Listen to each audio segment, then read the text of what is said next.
end of the line? You asked me when I last lost my voice.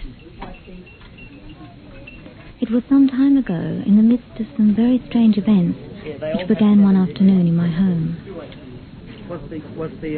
A friend and I were talking, and during the course of the conversation she confided that she'd been hearing voices in the middle of the night. But when she awoke, there was no one there. At times she had the uncanny feeling that it was she who was speaking, but in a voice not her own. 11. I must admit, I didn't really know how to react to this, and so was relieved when a phone call interrupted the telling of this bizarre and quite disturbing tale. As I picked up the phone, the call was terminated, as often happens when not all payphones are working. So I wasn't particularly worried. I turned up the radio and forgot all about it.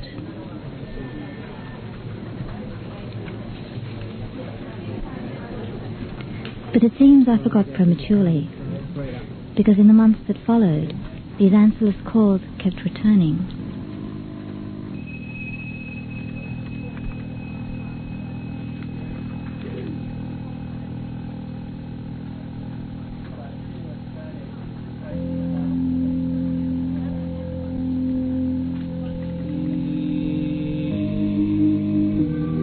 I began to wonder who was calling and where they were calling from. There is no one call, but a calling, a call really, which is always a return, calling to silence. My friend's story continued to haunt me, and I simply could not understand the meaning of this daily telephonic routine. The call of the other is essentially anonymous.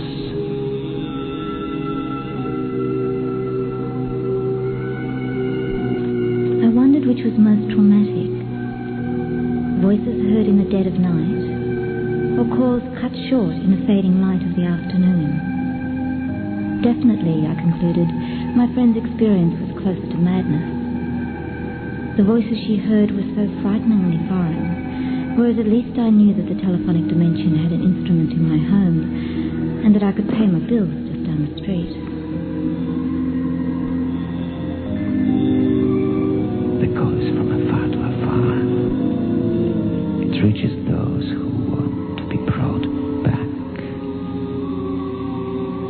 It comes from me, and yet from beyond me and over me.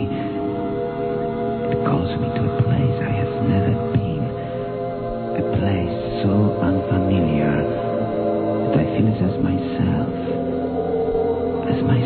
as I would be if I took myself off the hook. It calls me to disconnect.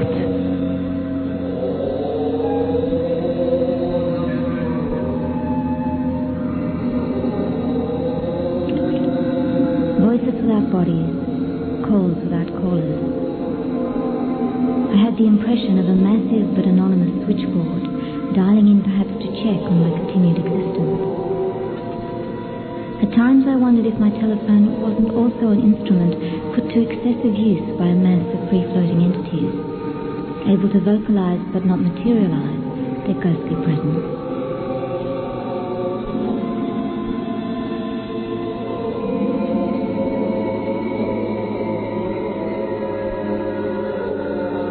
And this led me to listen very carefully to whatever occurred on the phone.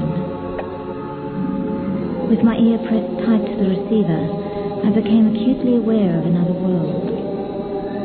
A world populated by unexplainable sounds that endured even my dreams.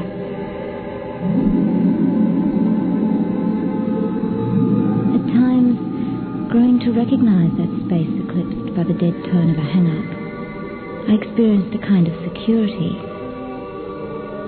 The static and buzzings developed a soft, muted feel, as if I was privy to an enclosure, a vast electronic stadium which, as long as I held the receiver, held me off the hook. state of suspension, similar to that mixture of anxiety and pleasure felt when happening upon a crossed line.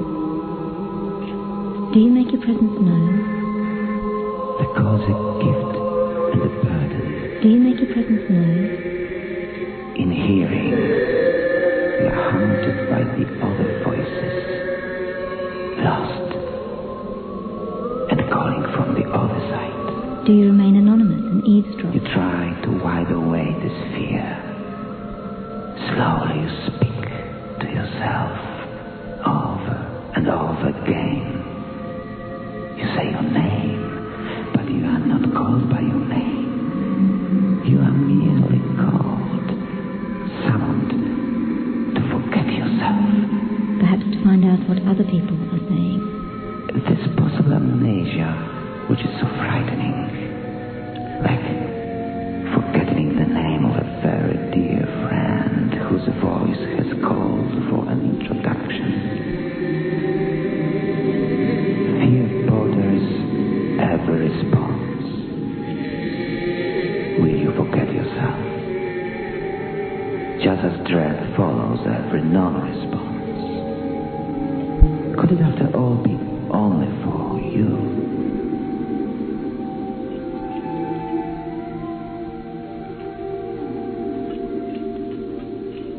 While waiting for unknown others to make a move, to notice my presence and call me into action, such questions would arise, often silencing the inscrutable sounds I so wanted to place. But then my ear would relax and unfold upon this vast milieu of voices, signals, whispered and untraceable conversations whose audition demanded only that I remain silent and passive. I felt as if I'd stumbled upon another kind of home, and prayed for the first time in my life that my phone was bugged. The voice of conscience is silent, not like the interior monologue which sweeps over, and who is scattered in the wind-driven wallpaper itself. Too alien to be audible, it speaks, but only to call you to answer. It calls, but only because you could not call yourself. It calls like a surprise party line that you secretly anticipated but would not hear of.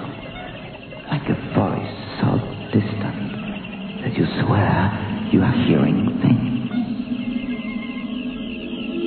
The connection comes from without. But what is it? Electrical or vocal? And who makes it? You or... It's easier to swallow, less disturbingly uncanny when you say the operator.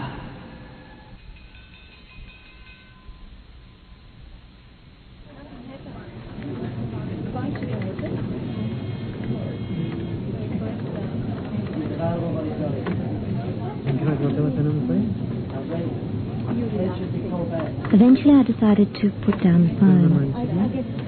Still, I felt that there must be a body behind the silence of this absent caller. And if there was a body, then there must be a space. And if there was a space, then I could fill it somehow.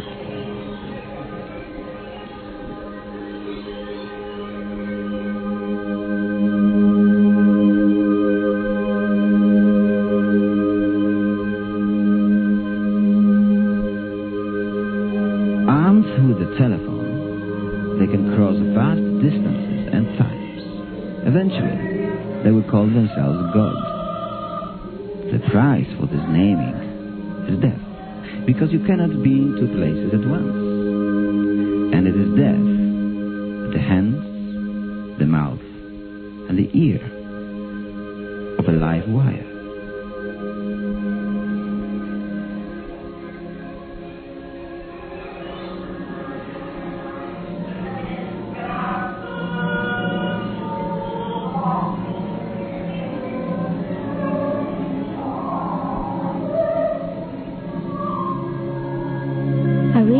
that establishing a connection with this elusive networker would be difficult.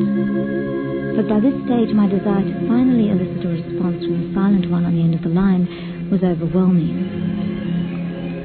The driving factor was less curiosity than the developing realization that these calls were always interrupted, as much by my own non-response as the caller's silence.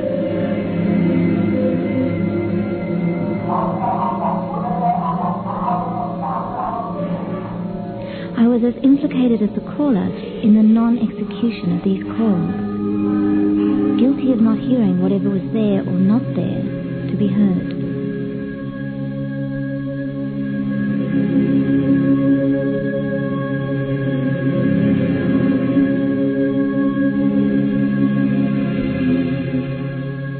The madman is clearly for one who can hear, who seeks God, since he cries out after God. Has a thinking man perhaps really cried out here to the profunds? And the ear of our thinking, does it still not hear the cry?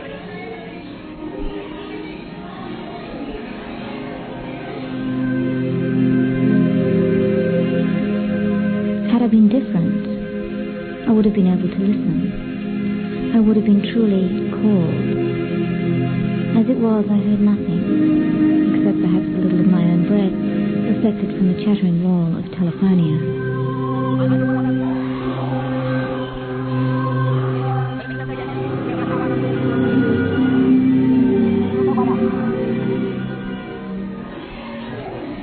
What's the area code? Yes, the Hong Kong number. What number are you calling from? And cabinet number. I must find Edison today. He's the telephone man, isn't he? He has packed telephones all over my house and one on the desk. They keep ringing all the time, day and night, so nobody can rest or sleep. Okay. We're all metal. Everything's metal in my Where are you house. calling from? I'm metal, and so is my son.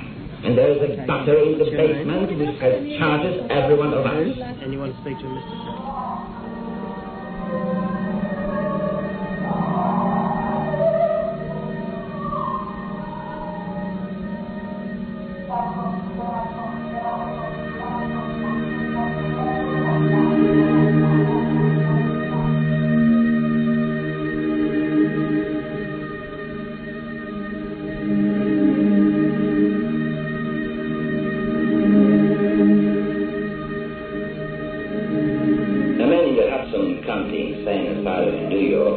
Began to hear voices speaking to him. Upon hearing a real voice through the telephone, he became violently insane and smashed the instrument to pieces.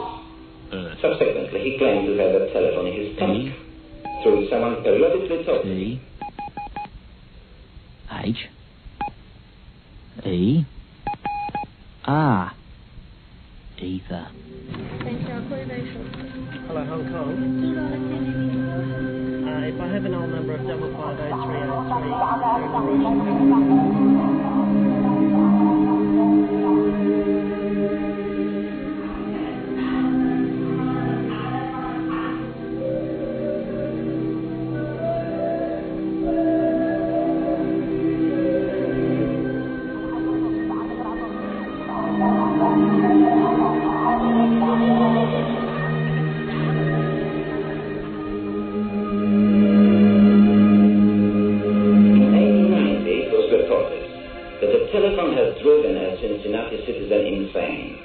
The victim had always been excessively nervous. The constant ringing of the telephone in his office finally drove him mad. His symptoms were peculiarly manifested. He rushes into drugstores, rings out the central, and calls for his departed sweetheart.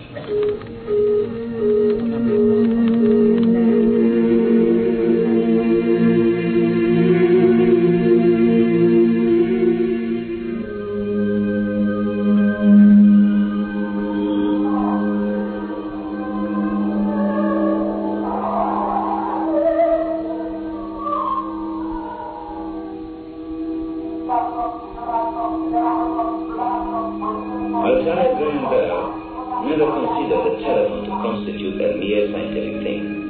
His partner, Thomas Watson, wrote of the art of telephoning and was a spiritualist who conjured ghosts at 90 senses in Salem, as he writes in his autobiography. I was now working with the occult force, electricity, and here was a possible chance to make some discoveries. I felt sure spirits could not scare an electrician, and they might be of use to him in his work.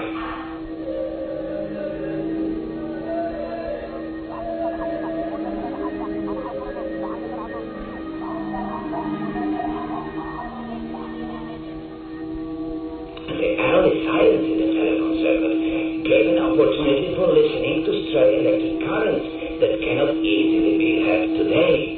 I used to spend hours in the night in the laboratory listening to the many strange noises in the telephone and speculating as to the cause.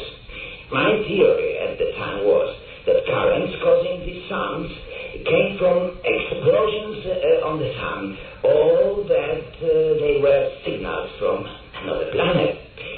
They were mystic enough to suggest the latter explanation.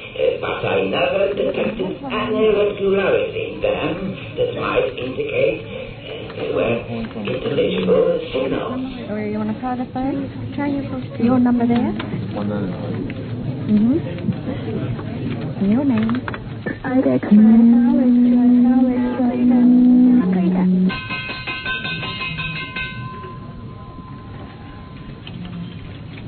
It's odd how things come your way. Strolling through a bookstore selling old and out-of-print books, a friend pointed me in the direction of a small hardback entitled The Wireless Telephone. Its pages brimmed with documentary evidence of a type of clairaudience known as voice boxing. Intrigued, I began to research this phenomenon and was eventually put in touch with a medium who agreed to be interviewed. Paul and I visited her one sultry afternoon. It's an odd thing. When voices come through, you could liken it to a telephone. But I think that when one receives, it is similar to a telephone message, excepting one is seeing it often in vision or colours, and it's a puzzle.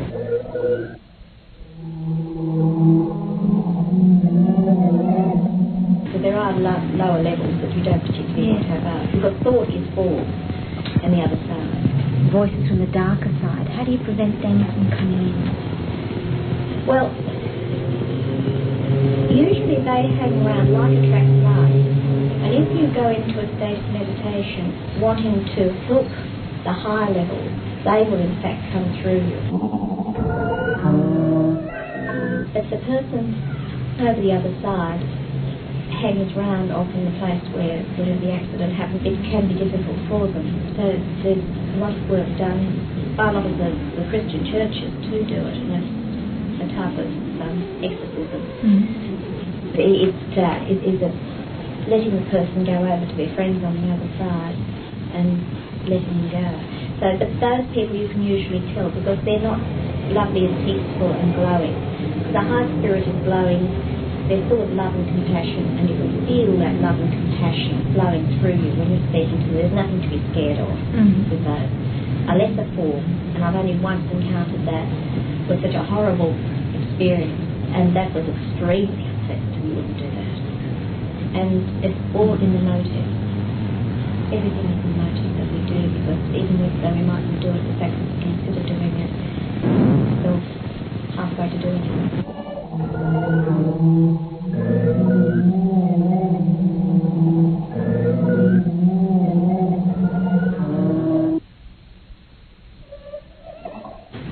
They can communicate with thought, because thought is as tangible as words.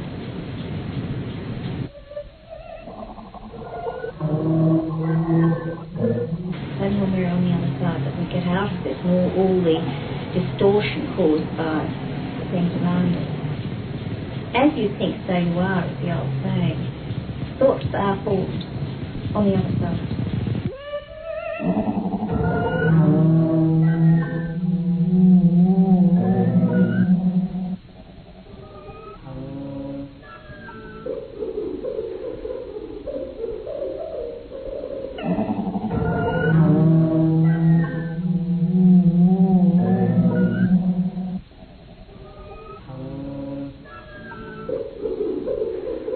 was overwhelmed not so much by the content of the interview, but by the amount of noise and static and radio signal that had permeated. I couldn't help sensing an insubstantiality to the voice, as if it were merely the auspices through which these signals and tappings could obtain a hearing. This event, it seemed, was both wireless and telephone, and its peculiarities demanded an additional confirmation. Ringing Denise the following day, I wanted to be sure I wasn't simply hearing things.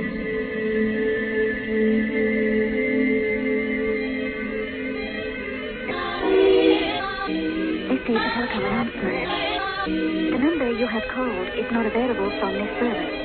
You were asking about signals from radios and telephones and how, as a sensitive one, picked up these things. So they probably thought in there. I don't think mine are all that playful, but sometimes they have their little jokes, and maybe that they were just letting us all know that they were there.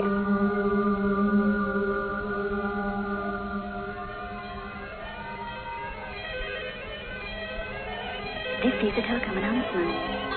The number you have called is not connected. To answer the call, you must stop what you are doing, what you have been, and become what you are.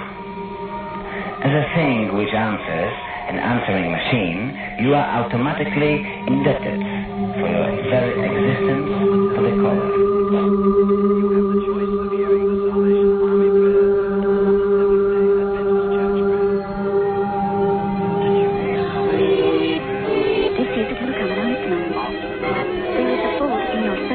Why is it that I never get to answer? As if I'm not at home, when in fact you're not there. You're not at home.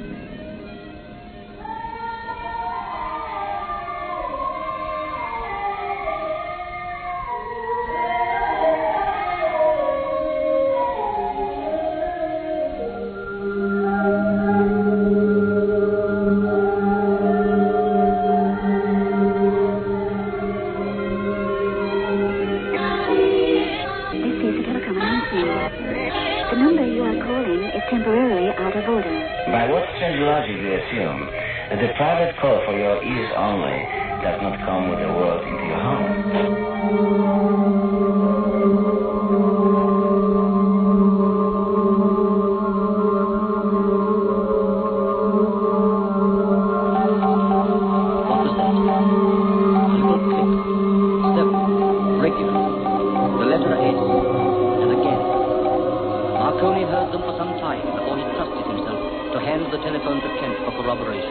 Could he hear anything?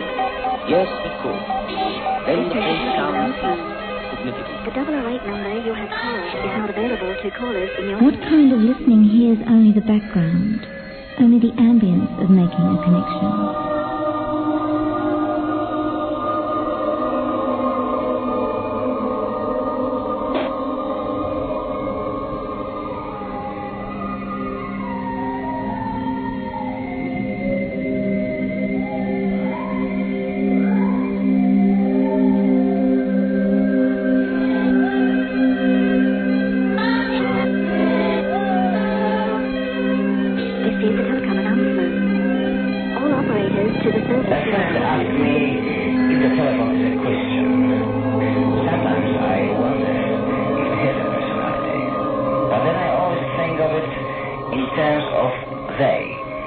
They as a kind of common third term.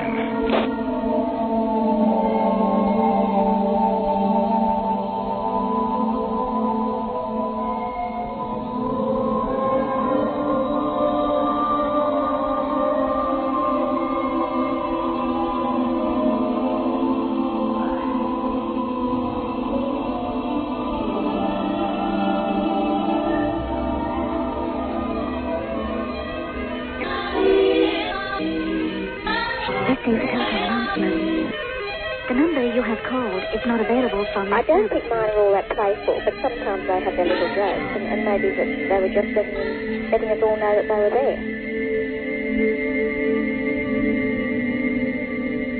Really, these phone calls. Sometimes I feel like I'm just ringing myself. A bell was made to ring. An unseen pulse of energy leapt across the young Marconi's threshold and made a bell ring. Not a peal of victory bells that might more fittingly have marked such a time. Not the deep... Hello? Are you there? Awaken and listen, you solitary ones. Winds are coming from the future with mysteriously beating wings, and good news is reaching sensitive ears.